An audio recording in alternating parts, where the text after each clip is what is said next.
Welcome to the Esports Business Network podcast. I am Trent Knox, the founder and CEO of Esports Business Network. I'll be the host on this episode of the EBN podcast, Ebnp number 60. Our guest is Patrick Neff, Chief Gaming Officer of Texsef, Scholastic, Esports Federation. In this podcast, Patrick and I converse about his journey into esports, the opportunities in scholastics, and what options high schoolers have after they graduate.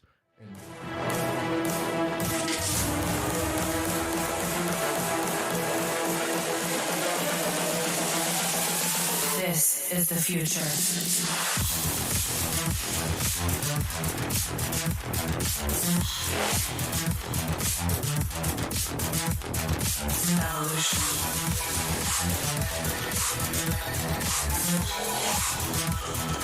This is the future. And we're back, and then we're going to add some graphics. And there we are. So we're back.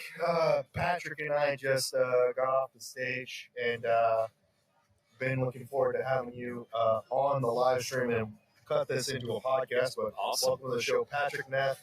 Thank you so much. Yeah. So get to introduce yourself. Well, like I said, thank you for letting me be here. My name is Patrick Neff. I am the Director of Gaming for the Texas Scholastic Esports Federation. It's a nonprofit based here in Texas. Our goal is to get an esports program into every middle school and high school in the state of Texas, maybe the elementaries once we're done with that, just get everybody. Yeah. And so are you guys working independently? Are you collaborating with things like the high school esports league or like some other associations? We're pretty much a standalone organization.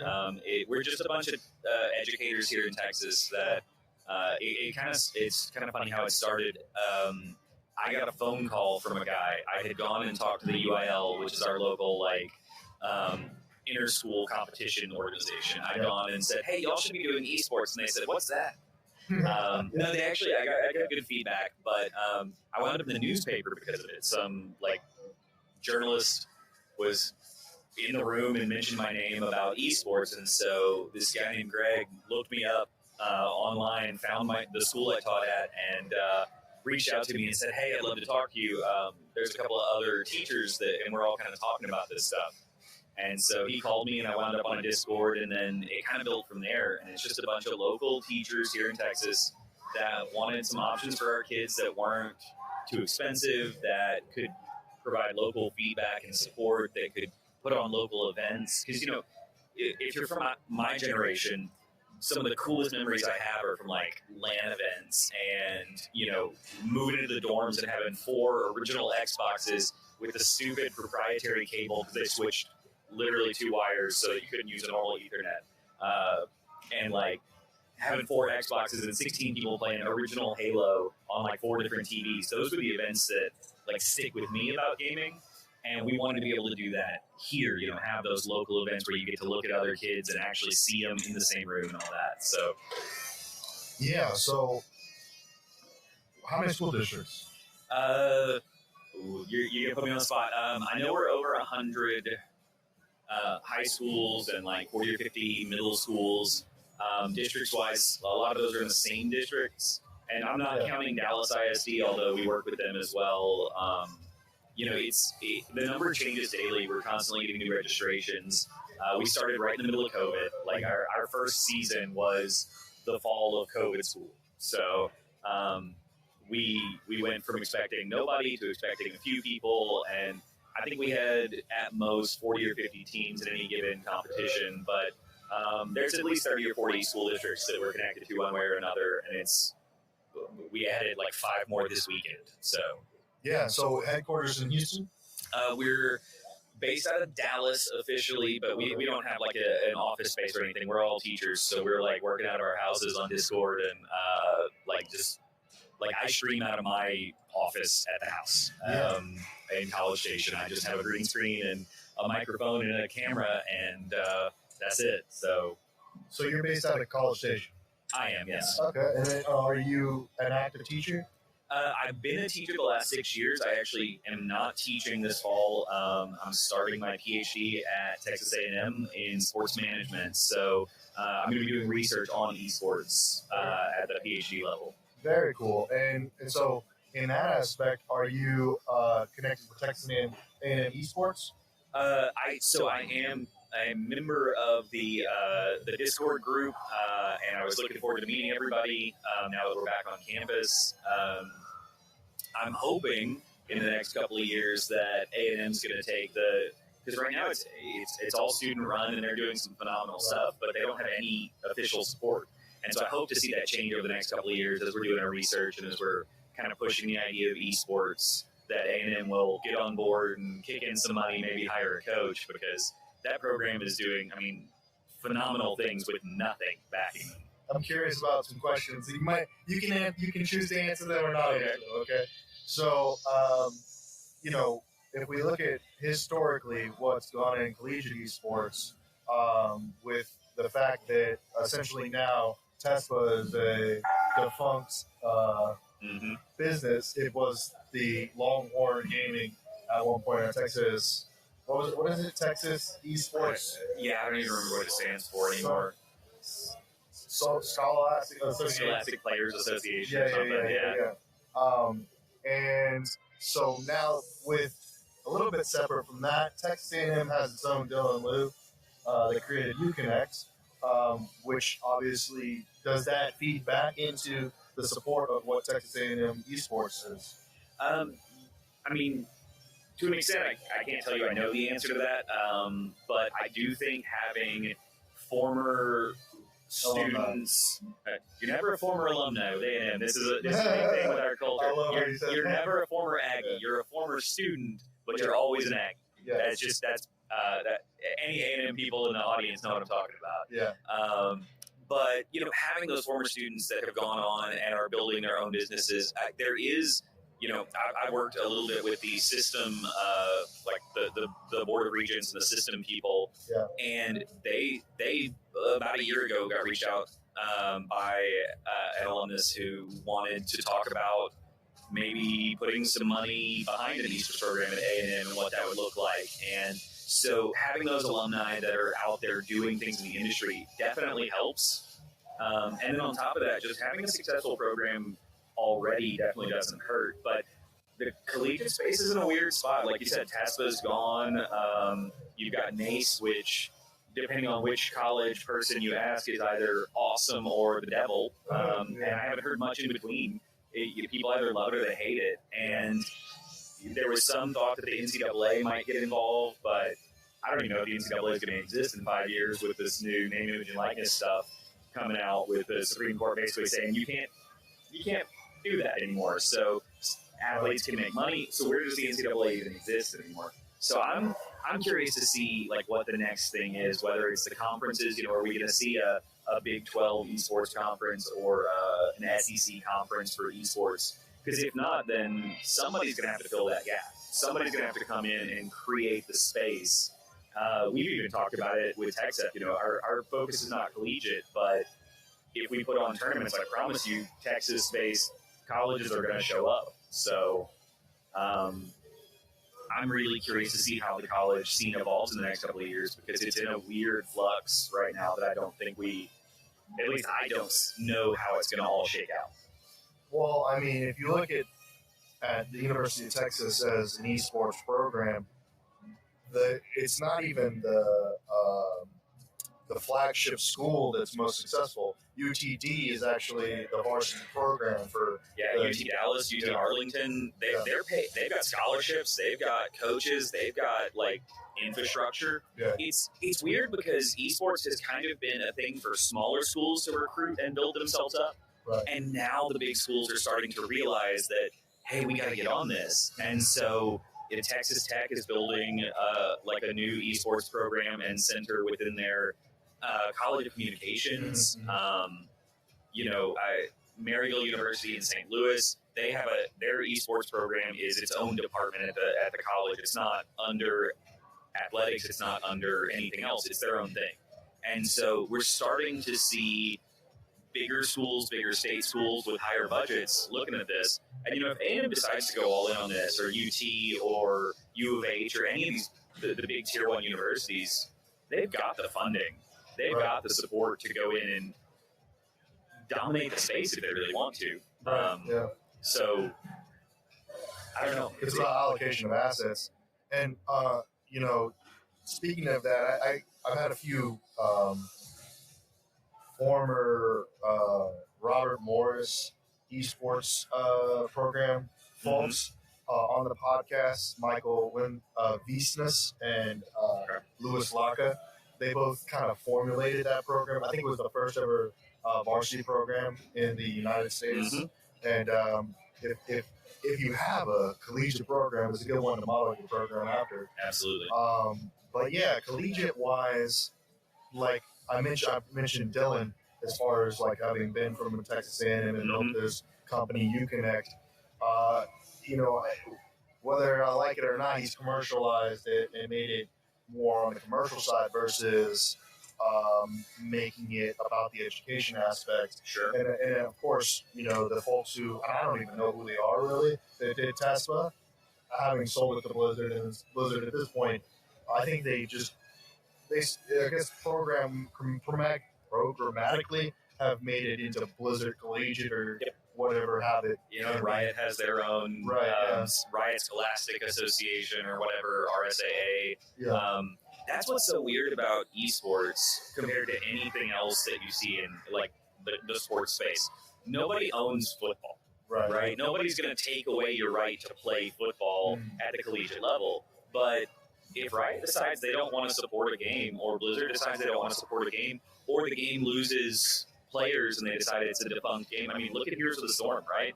Heroes of the Storm was a competitor to the league, obviously never on the same level, but it was another MOBA. It was in that same space, and Blizzard, it never caught on the way they wanted, and they said, we're done supporting and updating this, and the game dies. And so it's hard for colleges, for any program. I mean, we have the same problem.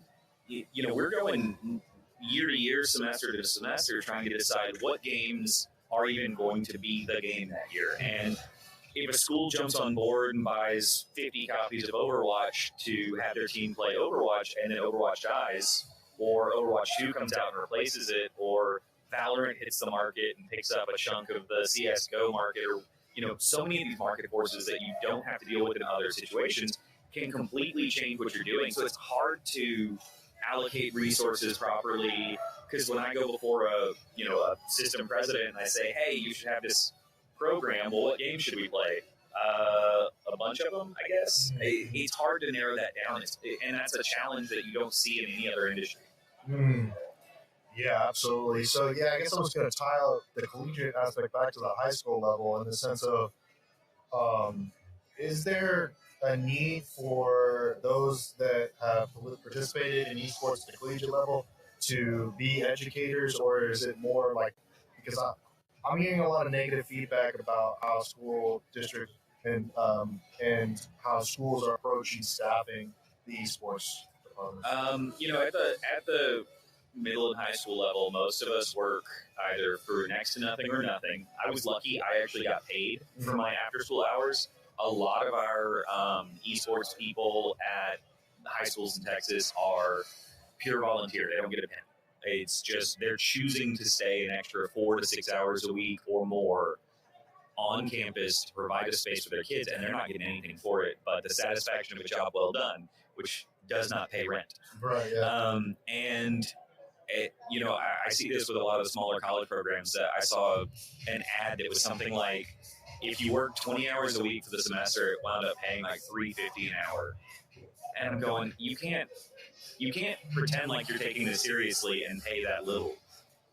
There is a need for these esports collegiate athletes to get involved at the high school and middle school level, whether that's as an educator or just so many of our, we call them general managers because in a lot of cases they're not coaches. They're the adult in the room. And they don't know the games well enough to provide any real coaching, provide any real support. And so even just volunteering a couple of hours a week virtually at your high school or middle school that you went to and providing a little bit of feedback. Like, I don't know what to tell somebody in Overwatch, like what they should have done or how to play better, because I'm terrible at the game. I know League of Legends pretty well. I know Rocket League decently well. But as you get further, I mean, there's so many games out there, and if we even just offer 4 or 5, there's nobody that's going to be able to coach all of them well. And in a lot of cases, you've got somebody who can't coach any of them at all. And so being willing to reconnect with your school and provide that support would go a long way to helping those adults feel a little less out of their depth. It's interesting. I don't think I've ever asked this question, but having mentioned that a lot of the opportunities in education space I've known that it's a lot of volunteer work, but I've never asked this question at the high school level or middle school level if it's incorporated into their core curriculum as an extracurricular activity or what's the word for it? Like art, what is that called? Oh, like as our electives? Electives, right. It really, for the most part, it's not. There are some schools that are starting to move that direction, but we're really early days on that. There are no official TEA here in Texas. That's our Texas Education Agency. There are no official like classes. So when my school is building a schedule out and kids take an AV class or whatever, it has this code attached to it that says this is what that credit means. Yes. Regardless of what my school district calls it, this means the equivalent of AV1 according to the Texas Essential Knowledge and Skills Guidebook kind of stuff. Yeah. And so there aren't any that are official statewide for esports. There are some districts that are pursuing their own local credit things where they're building their own thing. Humble ISD has a really cool class at Summer Creek that's like the business of esports, and it talks about the history and the space from a business perspective. But they're the only ones doing that. Some districts are starting to look at that, and what Texsef really pushes is take those AV classes that you already have, take the social media marketing class that you already offer, and attach them to your esports program. Have them run the social media for your club, have them run the stream for your club, because it doesn't need to be a whole brand new I want to see some new classes pop up, but you can take what you're already doing and attach it to the program you have instead of trying to start over. Yeah. You don't need to reinvent the wheel in that case. But yeah, in a lot of cases, we're only after school. It's purely in addition to our duties, and it's not in any way it's not on that level. And so that's a very frustrating thing for a lot of teachers. Yeah, I was going to say it's also frustrating for the students and the parents, and it becomes problematic because because there's no incentive. There's no direct incentive. But I've never actually asked that question. Good to hear more about it. Have you seen in other states? Is it different in other states? It goes state by state. I know of a couple of places where they're pushing at the state level for recognition of certain courses, but for the states that I know one way or the other, in the majority of cases, the answer is no. Right. It's just it's new enough, and it's not respected enough in a lot of ways, and that's part of what we're trying to do is just legitimize this space, because it's a growth area. I know it's a growth area. There's tons of jobs. There's tons of career paths. But a lot of our administrators are in their 50s, 60s, and they're not gamers. They don't come from a gamer background. And to them, they still see it as that waste of time that you're just, instead of doing something important, you're doing gaming, and they don't see the value in it. And so that's a tough, it's a whole mindset we have to change. Yeah, absolutely. The process seems frustrating. So when you do talk to parents, how can you convince them to participate in the programs and let the students do that? Now, does it end up becoming daycare or like an after-school program where because the parents can't pick up their kids until a certain amount of time? I mean, there's any after-school club or sport, no matter what it is, there's going to be at least a few kids that are there because parents needed them to be watched for a little while longer, and that's what's available. Having said that, though, the biggest thing with parents, I think, is they need to be educated on it. As this younger generation is coming up, their parents grew up gaming, and so it's less of a challenge. Yeah. But for our older kids, our high school students, and even those early college right now, there's an aspect of having to educate them, and part of it is you can't be defensive about it. You can't like attack the parent of why don't you get this and why don't you understand, which is how a lot of kids approach it of like, why don't you get this? Instead, you gotta put it in front of them in a way they can understand it. You compare it to sports, especially the early days of things like football, right? When football was first starting, it was not what it is today. It was not a multi-billion-dollar industry with tens of thousands of workers working for these leagues and all that. It was just a thing that existed, and some schools did it, and it was kind of weird, and not everybody knew about it. It expanded organically, and that's what esports is doing. So when you quote the statistic that more players watched the League of Legends World Championships than the Super Bowl last year, a lot of parents go, no, really? But yeah, I mean, 100 million people watched the League of Legends World Championships last year. They regularly be like it's already surpassed baseball and basketball in viewership consistently for a lot of these things. And so just educating the parents, letting them know that this is a legitimate career path, that just because your kid isn't the best at the game doesn't mean they can't take that passion and do something with it. And usually that gets a good response when you tell a parent, hey, you know the kid's playing anyway, and you've heard the kind of stuff they yell into their microphone. We're teaching them not to do that. And just changing that mindset alone will get a lot of parents on your side. Yeah. And so are you guys able to integrate into, I don't know if you're familiar with this, like I was part of a mentorship program called PALS. Mm-hmm. I'm not sure if you're familiar with them. I'm a PAL. Okay. So are those other programs, Boys and Girls Club,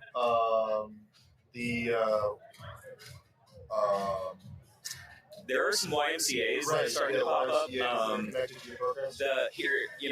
I've spoken to around the state of Texas different parks and rec organizations. I think we're like it's starting to get to the point where obviously a lot of those organizations, they're about providing a place for kids that either don't have the support or don't have a place to be, and so they see video games as another way to make that connection. And so those are starting to pop up. You are starting to see, again, I know YMCA groups have done this, especially in some of the bigger cities. I know Boys and Girls Club organizations have done it.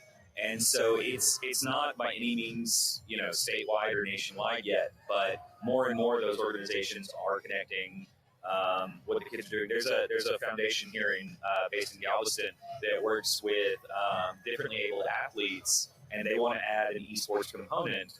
And one of their volunteers, a kid that just started at AM, built a 3D printed and designed a set of add-ons to an Xbox controller for a guy that has no arms. And he was able to play Halo using his feet with this specially designed, and this was all 3D printed. And this kid developed it and worked with him. And he was kind of crushing it on Halo, and it was so cool to see because all of these organizations, Special Olympics Texas, I mean, they're seeing the value in this, and they're connecting with video games because it is by nature, at least it should be inclusive by nature, and gaming is for everybody. So I love seeing that. I love seeing those mentorship programs doing it. I love seeing just community centers that are building now are often adding in computer labs for that same reason. Right, the esports labs, which are amazing. I saw that.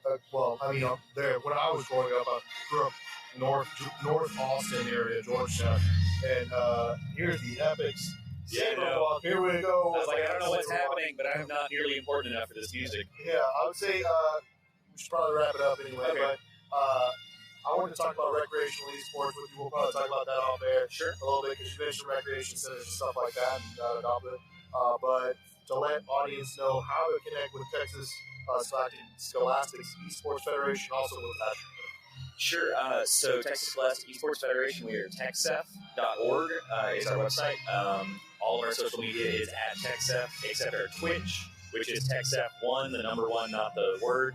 And starting a week or two, you're going to be seeing high school kids all over the state of Texas competing in Rocket League and Smite. So that'll be a lot of fun. Come check us out. And if you're looking for me, I'm on Twitter. I don't post much, but I'm at RobotNeff, Neff. That's my last name. And that's pretty much my social media presence. Awesome. Thank you, Patrick, for coming on the show. Hey, thank you for having me. Yeah, absolutely. We're going to head off into intermission here again. See y'all later. Hey y'all, it's Trent Knox. I wanted to let you know that I use Anchor to produce and distribute the EBN podcast.